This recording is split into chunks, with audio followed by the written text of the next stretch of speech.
Youth is the abode of diseases and mental distress.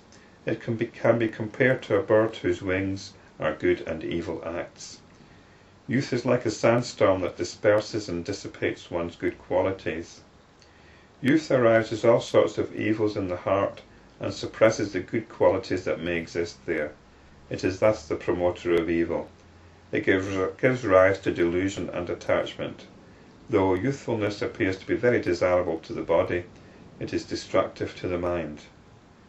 In youth, the man is tempted by the mirage of happiness, and in its pursuit he falls into the well of sorrow. Hence, I am not enamoured of youth.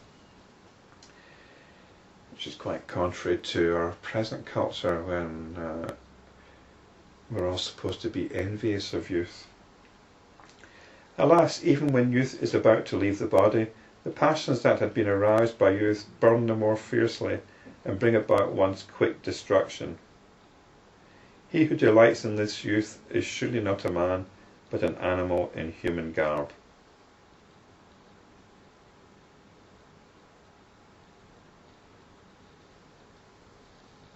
I think he's talking about a midlife crisis there.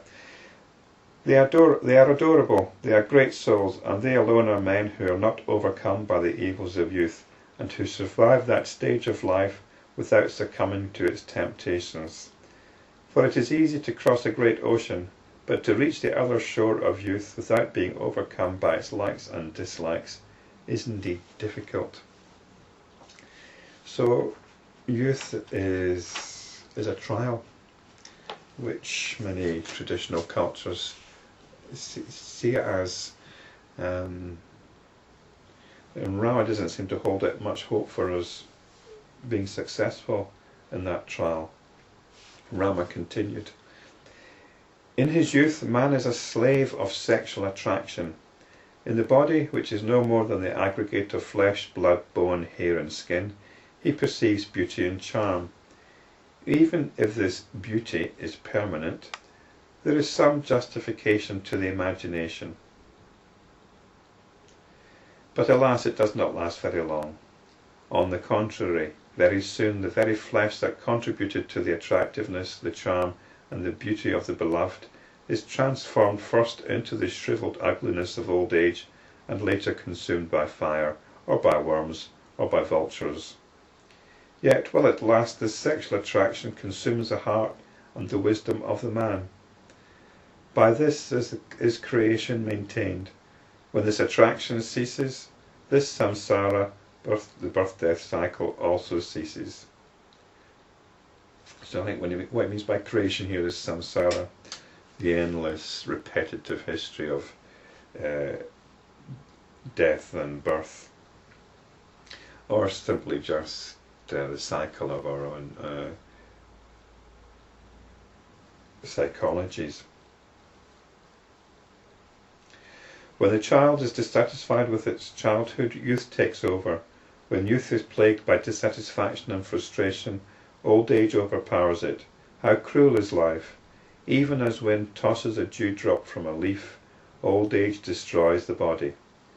Even as a drop of poison, when it enters the system, soon pervades it, senility soon pervades the entire body and breaks it down, and makes it the laughing stock of other people. Yeah, it's quite ironic, really, that since the time of Rama, although there have been these huge medical advances, many diseases have been conquered and all the rest of it, our medical health systems are creaking under the strain. People seem to be no less prone to ailments, to disease and sickness than they ever were, which is quite strange, really. As one gets older, there's a feeling of walking through a minefield, especially when somebody younger than yourself dies of terminal cancer. It's like walking through a minefield and somebody walking behind you gets blown up.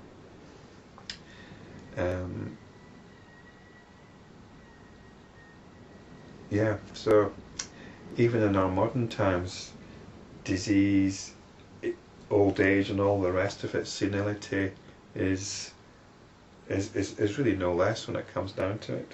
The impact of it is no less.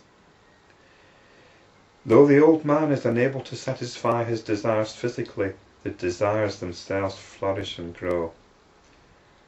And there's another twist of the knife.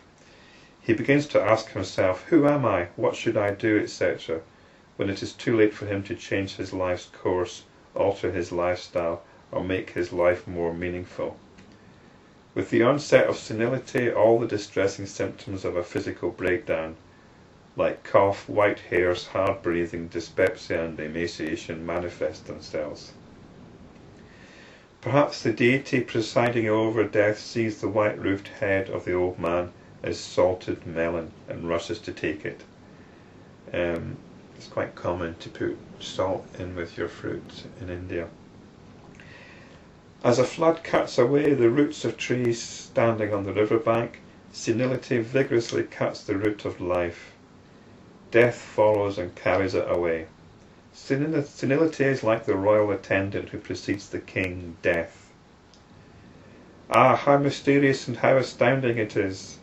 They who have not been overcome by enemies and who have taken their abode in inaccessible mountain peaks, even they have been afflicted by the demoness known as senility and degeneracy.